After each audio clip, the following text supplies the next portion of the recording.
Hi everyone, let's make quick instant pot pasta.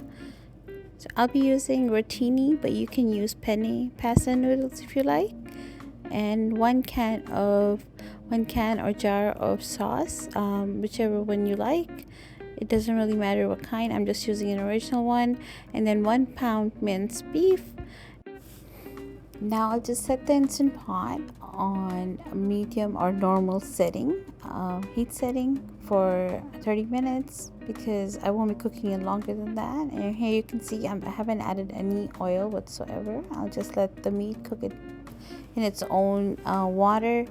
And there I'll be using 1 teaspoon of salt and a tablespoon of cumin and coriander powder, but you can add any herbs you like, and then just add the spices to the meat, and then 1 medium sliced onion. Again, you can add other veggies, for example green pepper, mushrooms if you want, but I wanted to keep this simple, so just adding the onion, salt, and the cumin and coriander powder. And then I'm just going to stir fry again for a few seconds, 10 to 20 seconds, and add about a cup of water. Once I've added the water, I will let it cook in the water for about 5-10 minutes, or until I feel the meat is starting to cook about 50 to 70%. And there you can see the water is almost dried, and I'm going to add the whole can of pasta sauce. And once I've done that, I'll just mix everything together for a few seconds and add the noodles right away. I won't boil the noodles, I will just add them raw, and then once I've added the noodles, I'll add another can of water. So I'll just use the same can or jar I use for the sauce. Otherwise, my best way to check the quantity of water is to make sure that the noodles are fully covered in water or soaked into the water and sauce, which I'll show you in a bit.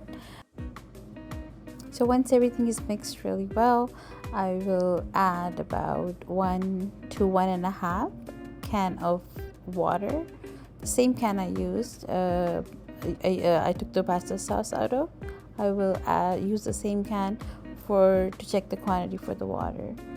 And you can see the noodles are fully soaked, and at this point I will cover the instant pot and seal it, and then cook it for about or manually set it for 3 minutes. So you can see, turn it off at first, and then just manually set it for 3 minutes exactly. And once the timer goes off, I'll let it sit again for another 10 minutes. You can see the noodles are thoroughly cooked, and it saved me one step of boiling the pasta separately and saving all that starch from the pasta. It does taste really good and very rich and creamy. So ever since I've made it like this, and if I have to make it in small quantities, I prefer to make it in an instant pot. It turns out really well. As you can see, thank you for watching this recipe. Hope you try and enjoy this.